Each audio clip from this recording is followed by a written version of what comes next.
மும்பையில் ஒரு பிச்சைக்காரனுக்கு 1.25 கோடி ரூபாயில் ஒரு ஃப்ளாட் இருக்குது அப்படின்னு சொன்னால் அவங்களால நம்ப முடியுதா? சிக்னலில் வண்டி நிற்கிறப்போ ஒரு அம்மா ஒரு குழந்தையோட பிச்சை எடுக்க வருவாங்க. அவங்களுக்கு நீங்கள் கொடுக்குற ஒரு 10 ரூபாய் அந்த குழந்தைக்கு பால் வாங்குறதுக்காக போகுதா, இல்லைன்னா மிகப்பெரிய கிரிமினல் நெட்வொர்க் பேங்க் அக்கௌண்ட்டுக்கு போகுதா? நம்ம இந்தியாவில் பிச்சை எடுக்கிறது ஒரு வறுமையின் அடையாளம் கிடையாது. 1.5 லட்சம் கோடி மாஃபியா வியாபாரம். இந்த பிச்சைக்கார மாஃபியா வியாபாரத்துக்கு பின்னாடி இருக்கிற அதிர்ச்சியான தகவல்களையும், உலகின் வசதியான பணக்காரர், வேர்ல்டு ரிச்சஸ்ட் பெக்கர் இந்தியாவில் தான் இருக்காரு, அதெல்லாம் பற்றி இந்த வீடியோவில் பார்க்க போகிறோம். மிஸ் பண்ணாமல் பாருங்கள். முதல்ல சில அதிகாரப்பூர்வ புள்ளி விவரங்களை பார்ப்போம். 2011 மக்கள் தொகை கணக்கெடுப்பின்படி இந்தியாவில் 4,13,000 பிச்சைக்காரர்கள் இருக்காங்க. இதில் அதிர்ச்சியூட்டும் தகவல் என்னன்னா, 21% பிச்சைக்காரர்கள் 12ஆம் வகுப்பு வரை படிச்சிருக்காங்க. அது மட்டும் இல்லாமல் 3000க்கும் மேற்பட்ட டிகிரி ஹோல்டர்ஸ், டிப்ளமா ஹோல்டர்ஸும் இதில் உள்ளடக்கம். சரி, டிகிரி படிச்சுட்டு எதுக்காக பிச்சை எடுக்கிறாங்க, ரீசன்ஸ் என்ன அப்படிங்கிறத இப்போ பார்க்கலாம். 2021 டெல்லி கவர்மெண்ட்டும் இன்ஸ்டிடியூட் ஆஃப் ஹியூமன் டெவலப்மெண்ட் இவங்க 2 பேர் சேர்ந்து ஒரு சர்வே எடுத்திருக்காங்க. அதில் என்ன தெரிய வருது அப்படின்னா, பிரைமரி ரீசன் ஃபார் பெக்கிங் என்னன்னா வறுமை, 2வது வேலையில்லா திண்டாட்டம். 45% பிச்சைக்காரர்கள் வேலை இல்லாததுனால பிச்சை எடுக்கிறாங்க. 12% ஈஸி மணி, ஈஸியாக பணம் சம்பாதிக்கலாம் அப்படின்ட்டு பிச்சை எடுக்கிறாங்க. இந்த சர்வேல பல பேர் பரம்பரையாக பிச்சை எடுக்கிறாங்கன்னு, இது ஒரு கார்பரேட் ஸ்ட்ரக்சர் மாதிரி ஃபங்க்ஷன் ஆகுது அப்படிங்கிற மாதிரி கண்டுபிடிச்சிருக்காங்க இந்த சர்வேல. எப்படி ஒரு கார்பரேட் கம்பெனிக்கு area manager, team lead, target இதெல்லாம் இருக்கும் இல்லையா, அது எல்லாமே இதுலயும் இருக்கான். உலகின் நம்பர் 1 ரிச்சஸ்ட் பெக்கர் இந்தியாவில் இருக்காரு, மும்பையில். இது விஜய் ஆண்டனி படத்தில் வர்ற ஒரு சினிமா சீன் கிடையாது. மும்பையில் பரத் ஜெயின் அப்படிங்கிறவர் கிட்டத்தட்ட ஒரு 40 வருஷமா பிச்சை எடுத்துட்டு இருக்காரு. அவருக்கு 1.25 கோடி ரூபாயில மும்பையில் ஒரு ஃப்ளாட் இருக்கு. ஒரு நாளைக்கு 10லேருந்து 12 மணி நேரம் கஷ்டப்பட்டு வேர்வை சிந்தி பிச்சை எடுக்கிறாரு. 2000லேருந்து 2500 வரைக்கும் பர் டே இன்கம். பர் மந்த்துக்கு 75,000 வரைக்கும் இதை டச் பண்ணுமா. அவரோட ரியல் எஸ்டேட் சொத்து மதிப்பு 1.25 கோடி ரூபாய் அப்படிங்கிறத ஏற்கனவே நான் சொல்லியிருந்தேன்.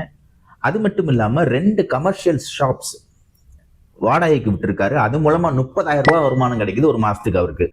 இவரோட பசங்க கான்வென்ட் ஸ்கூல்ல படிக்கிறாங்க.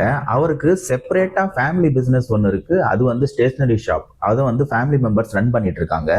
அவங்க எவ்வளவுதான் சொல்லி பார்த்தாலும் இவர் பிச்சை எடுக்கிறத ஸ்டாப் பண்ண மாட்டாராம். ஏன்னா அது அவருக்கு ஒரு ஈஸி மணி, அவருக்கு அது பழகிடுச்சு, ஈஸியா இருக்கு, அதே கண்டினியூ பண்ணிட்டு இருக்காரு. இந்த பரத் ஜெயின் மாதிரி பாட்னாவை சேர்ந்த பப்பு குமார்ங்கிறவருக்கு 4 பேங்க் அக்கௌண்ட், 5 லட்ச ரூபா கேஷ், 1.25 கோடி ரூபாயில நிலம் இருக்கு. இது தவிர பிச்சை எடுக்கிற பணத்தை வட்டிக்கு சம்பாதிக்கிறாராம். இந்த பிச்சைக்காரர்களோட லாஜிக்ஸ் அண்ட் கால்குலேஷனை பாருங்க. நம்ம கூட அப்படி கால்குலேட் பண்ண முடியாது. ஒரு சிக்னல்ல ஒரு நாளைக்கு 5000 கார்கள் பாஸ் ஆகுது. அதுல குறைந்தபட்சமா 2% 100 கார்கள்ல அவங்க வசூல் பண்ணாலும் கிட்டத்தட்ட 1000 ரூபாய்க்கு மேல வசூல் பண்ண முடியும். ஒரு ஆள் 10 ரூபா போட்டா 1000 ரூபாய் கிடைக்கும். சிட்டியில போடுறாங்க 10 ரூபா, 15 ரூபா, 20 ரூபாலாம் போடுறாங்க. அப்போ ஒரு மாசத்துக்கு 40,000 50,000 வரைக்கும் அவங்களால ஈஸியா பணம் சம்பாதிக்க முடியும், ஈஸி மணி. பண்டிகை காலங்கள்ல டிராபிக் அதிகமா இருக்கிறப்போ ஒரு நாளைக்கு 2000லேருந்து 3000 வரைக்கும் கூட அவங்க சம்பாதிக்கிறாங்க. தீபாவளி டைம்ல பர்ச்சேஸ் பண்ண வருவாங்க. வேற எந்த ஃபெஸ்டிவல் டைமா இருந்தாலும் ஆள் நடமாட்டம், டிராபிக் அதிகமா இருக்கும். அப்போ இவங்களுக்கு அதிகமான பணம் சம்பாதிக்கிறாங்க அந்த டைம்ல. இதை இந்த மாஃபியா கேங் வாட்ச் பண்ணிக்கிட்டே இருக்கு. இதை எப்படி பிசினஸா மாத்துறது, போடு ஆளுங்களை போடு, எல்லா சிக்னல்லையும், ரயில்வே ஸ்டேஷன், பஸ் ஸ்டாண்ட்ல ஆளை போடு, சம்பாதிக்க விடு, அவங்கள வச்சு நம்ம பணம் சம்பாதிக்கலாம் அப்படின்ட்டு பிளான் பண்றாங்க. சரி, அவங்களுக்கு ஆளுங்க எப்படி கிடைக்குது, அதைத்தான் இப்ப பார்க்க போறோம். ஒரு கொடூரமான கடத்தல் சித்திரவதை சுரேஷ் மாஞ்சிக்கு நடந்திருக்கு. நான் கடவுள் படம் நம்ம எல்லாரும் பார்த்துருப்போம். அதுல கொடுக்குற டார்ச்சர்லாம் இவருக்கு கிடைச்ச டார்ச்சரை கம்பேர் பண்ணும்போது ஒண்ணுமே கிடையாது. 2022 சுரேஷ் மாஞ்சி அப்படிங்கிறவருக்கு நடந்த ஒரு உண்மை சம்பவம் தான் இது. வேலை தேடி அவர் கான்பூருக்கு வர்றாரு. விஜய் அப்படிங்கிறவன் உங்களுக்கு நான் வேலை வாங்கி தரேன் அப்படின்னு சொல்லி அவரை கடத்தி கூட்டு போய் ஒரு டார்க் ரூம்ல உட்கார வச்சிடறான். மயக்க ஊசி கொடுத்து அவரோட 2 கண்களுக்கும் ரசாயனத்தை செலுத்தி பெர்மனண்டா குருடாக்குறான்.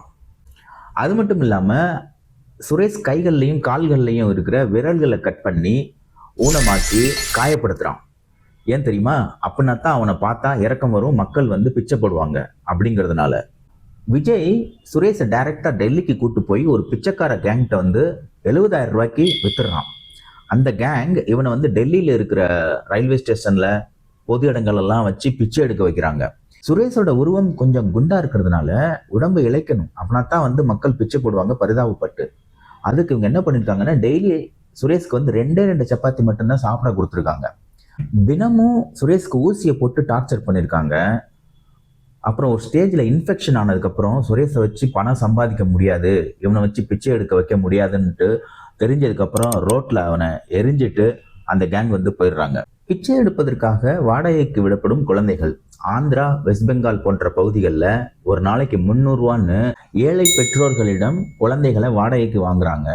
குழந்தைகள் அழுகாமல் இருக்கணும் அப்படின்ட்டு காப் சிரப், மயக்க மருந்து, இல்லைன்னா சம்டைம்ஸ் ஓபியம்னு சொல்லப்படுற போதை மருந்துகள் கூட அந்த குழந்தைகளுக்கு கொடுத்து மயக்கத்திலே வச்சுருக்காங்க.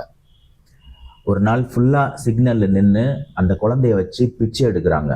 இந்த இமோஷனல் மேனிப்புலேஷன் தாங்க முடியாமல் 2 வயசு குழந்தையான பூஜா குளிர் தாங்காமல் இறந்து போன சம்பவம் இந்தியாவில் நடந்திருக்கு. இந்த மாஃபியா நெட்வொர்க் எப்படி வேலை செய்யுது அப்படிங்கிறத இப்போ பார்க்கலாம். ஏரியாவை அவங்களுக்குள்ள பிரிச்சுக்கிறாங்க. பிரித்து ஒவ்வொரு ஏரியாவுக்கும் ஒவ்வொரு டீம் லீடர் அப்படிங்கிற மாதிரி ஒரு பொசிஷன் கொடுக்குறாங்க. ஒவ்வொரு நாள் முடிஞ்சதுக்கப்புறம் அந்த கலெக்ஷனை லீடர் கலெக்ட் பண்ணிட்டு வந்து, டீம் லீடர் கலெக்ட் பண்ணிட்டு வந்து அந்த லீடர் கையில் கொடுக்கணும். இதுதான் டாஸ்க். சென்னையில் ஒரு கேங்கு பிடிபட்டுச்சு. இந்து பெண்களை கடத்திட்டு வந்து அவங்களுக்கு காவி ட்ரெஸ்ஸு, விபூதி, ருத்ராட்செல்லாம் கொடுத்து கோயில்களில் பிச்சை எடுக்க விடுறாங்க. அடுத்த நாள் அதே பெண்மணி மசூதிக்கு முன்னாடி உட்கார்ந்து பர்தா போட்டு பிச்சை எடுக்க விடுறாங்க. நீங்க எந்த மதத்தை சேர்ந்தவர்களா வேணும்னாலும் இருக்கலாம், உங்க மத இமோஷனை தூண்டி காசு பறிக்கிறது தான் இவங்களோட வேலையே. இந்த பிச்சை எடுப்பதை தவிர்ப்பதற்காண்டி இந்தியா ஒரு சட்டம் போட்டுச்சு, பாம்பே ஆக்ட் 1959. இதன்படி பிச்சை எடுப்பவர்களுக்கு 10 ஆண்டுகள் சிறை தண்டனை அப்படின்ற மாதிரி இருந்துச்சு. 2018 டெல்லி ஹைகோர்ட் வந்து வறுமையில் இருப்பவர்களை ஜெயிலில் போடுறது வந்து மனித உரிமை மீறல் அப்படின்னு சொல்லி பிச்சை எடுப்பது தவறு இல்லை அப்படின்னு சொல்லிட்டு தீர்ப்பு கொடுத்துருச்சு. வெளிநாட்டில் இருக்கிறவங்க இந்தியா வர்றப்போ இந்தியாவில் பிச்சைக்காரர்கள் கண்ணில் தென்படக்கூடாதுங்கிறதுக்காண்டி G20 மாநாடு நடந்தப்போயும் சரி, இவன்கா ட்ரம்ப் இந்தியா வந்தப்பையும் சரி, பிச்சைக்காரர்களை காப்பகத்தில் போட்டு அடைச்சாங்க. அந்த ஈவெண்ட் முடிஞ்சதுக்கப்புறம் அவங்கள திறந்து விட்டாங்க. டெல்லியில் சேவா சதன்னு 1500 பிச்சைக்காரர்களுக்கு அடைக்கலம் கொடுக்கணும்ட்டு ஒரு பெரிய பில்டிங் கட்டினாங்க 2016. அந்த பில்டிங்கில் கடைசி ஒருத்தர் தான் இருந்தார். இந்த மாஃபியா கேங் போலீஸ்களுக்கு கமிஷன்களை கொடுத்து பிச்சைக்காரர்களை தப்பிக்க விட்டாங்க. ஏன்னா அவங்கள வச்சு தானே பணம் பண்ண முடியும். மத்திய பிரதேசத்தில் இருக்கிற இந்தோர் மற்றும் போபால் போலீஸ் 2023 ஒரு சட்டத்தை கொண்டு வந்தாங்க. பிச்சை எடுப்பவங்களை ஜெயிலில் போடுறதை காட்டிலும் பிச்சை போடுறவங்களை ஜெயிலில் போடுறதுக்கு ஒரு சட்டத்தை கொண்டு வந்தாங்க. முதன்முறையா பிச்சை போட்டவருக்கு எஃப்ஐஆர் போட்டிருக்காங்க. இண்டோர்ல ஒரு கோயில் வாசல்ல ஒரு பிச்சைக்காரருக்கு ஒரு நபர் பிச்சை போட்டாருங்கிறதுக்காண்டி செக்ஷன் 223 கீழ் எஃப்ஐஆர் பதிவு பண்ணியிருக்காங்க. நம்ம போடுற இந்த பிச்சை பணங்கள்லாம் எங்க போகுது? டெய்லி இவங்க கலெக்ட் பண்ற 1 ரூபா, 2 ரூபா, 10 ரூபா இந்த அமௌண்ட் எல்லாம் சேர்ந்து பல கோடி ரூபாய்கள் ஒரு நாளைக்கு கலெக்ட் பண்றாங்க. இந்த அமௌண்ட் மாஃபியா கைக்கு வருது. மாஃபியா கைக்கு வந்ததுக்கு அப்புறம் இல்லீகல் ஆக்டிவிட்டீஸ்க்கு அவங்க யூஸ் பண்றாங்க. போதைப் பொருள் விற்பனை பண்றதுக்கு, வாங்குறது, கொடுக்கல் வாங்குறதுக்கு. அது மட்டுமின்றி ஃபேக் NGOs மூலமா இவங்க பணத்தை வெள்ளப்பணமா மாத்தி மறுபடியும் எக்கனாமிக்குள்ளேயே கொண்டு வர்றாங்க.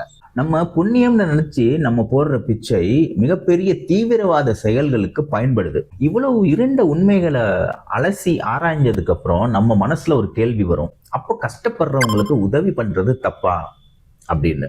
கண்டிப்பா தப்பு கிடையாது, கண்டிப்பா நம்ம உதவி பண்ணணும். ஆனா நம்ம கொடுக்குற பணம் அவங்களுக்கு சரியான முறையில போய் சேருதா, அவங்களுக்கு பெனிஃபிட் கிடைக்குதா அப்படிங்கிறத உறுதி செய்யணும். நெக்ஸ்ட் டைம் நீங்க சிக்னல்ல உங்க காரையோ பைக்கையோ நிப்பாட்டி சிக்னலுக்காக வெயிட் பண்ணிட்டு இருக்கிற நேரத்துல யாராவது வந்து உங்கள்கிட்ட பிச்சை கேட்டாங்கன்னா பணமா கொடுக்காதீங்க, அவங்களுக்கு சாப்பாடு வாங்கித்தாங்க, பிஸ்கட் வாங்கி கொடுங்க. இந்த பிச்சைக்கார மாஃபியாக்கு முதலீடு அவங்களோட பணம் கிடையாது, நம்மளோட இரக்க குணமும் குற்ற உணர்ச்சி மட்டும்தான். நம்மளோட முதலீடை நிறுத்திட்டோம் அப்படின்னா இந்த பிச்சைக்கார மாஃபியா கேங்குகள் அழிக்கப்படும். இந்த பிச்சை இல்லாத இந்தியாவை உருவாக்குறது ஒரு அரசாங்கத்தோட கடமை மட்டும் கிடையாது. ஒவ்வொரு சிக்னல்லையும் நம்ம நிப்பாட்டி விண்டோவை இறக்கி பணத்தை எடுத்து கொடுக்குற இந்த கைகள்லையும் தான் இருக்கு. இவ்வளவு நேரம் இந்த பிச்சைக்கார மாஃபியா கேங் பத்தி டீட்டெயில்டா அலசி ஆராய்ஞ்சிட்டோம். கான் சார்னா யாரு? அவரு 200 ரூபாய்க்கு எப்படி கோச்சிங் சென்டர் நடத்துறாரு? கான் சார் ஏழைகளின் ஹீரோவா, கோச்சிங் மாஃபியாக்களின் பலியா? இந்திய கல்வித்துறையை உலுக்கிய அந்த இருண்ட உண்மைகளை அறிய அதெல்லாம் பத்தி டீட்டெயில்டா உங்க முன்னாடி தெரியுற இந்த வீடியோல பேசியிருக்கோம். மறக்காம கிளிக் பண்ணி பாருங்க. தேங்க்யூ.